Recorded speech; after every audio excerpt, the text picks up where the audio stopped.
Përshëndetje, po krijoj edhe këtë video edhe të përgjigje me një pyetje tjetër, a mund të krijoj apo të hapë një llogari tjetër Adsense pasi që kam marrë ban.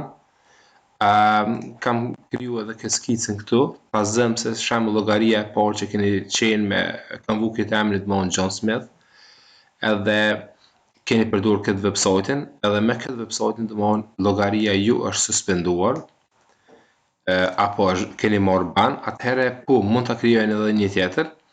Nëse paguani drejt për drejt në llogarinë tuaj bankare, atëherë është shumë e thjeshtë sepse mund të krijoni një emër çfarë do sipas dëshirës juaj në llogarinë e dytë dhe ta aplikoni me një website të ri. Nuk mund të aplikoni me website-in e njëjtë pasi që është suspenduar, por mund të aplikoni me një website krejt tjetër të ri edhe me emër të tjetër, domethënë po të njëjtën adresë. Adresën mund ta përdorni po të njëjtën adresë dhe domeni si thash edhe një herë domethënë i ri. Kur vihet tek pagesa apo opsioni ku mundi me shtue mënyrën e pagesës, me zgjedh mënyrën e pagesës, atëherë mundin me shtue detajet tuaja, shembull emrin, mbiemri edhe mënyra e pagesës, do thotë llogaria sipas kërkesës që kërkon Google në settings.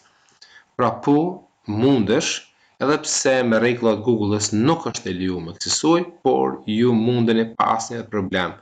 Këto testime kam bërë edhe vetë edhe gjithçka ka shkuar domosdoshmë në rregull. Edhe tani tuti domosdoshmë kam prap Adsense account, por pagesat domosdoshmë i marr drejt për drejt në llogari, por ju përmes postës apo diçka tjetër duke marrë çeçe e mënyra tjera.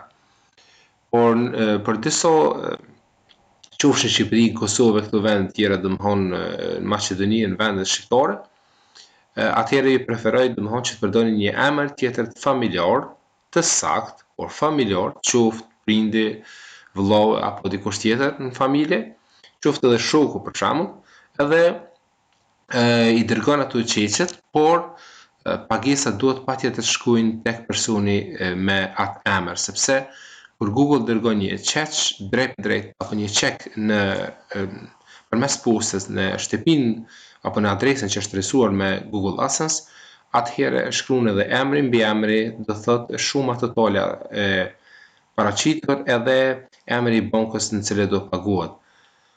Në atë rast, nëse dërgon në llogarinë tënde, atëherë nuk paguhet ai çek sepse njihet vetëm tek personi autorizuar.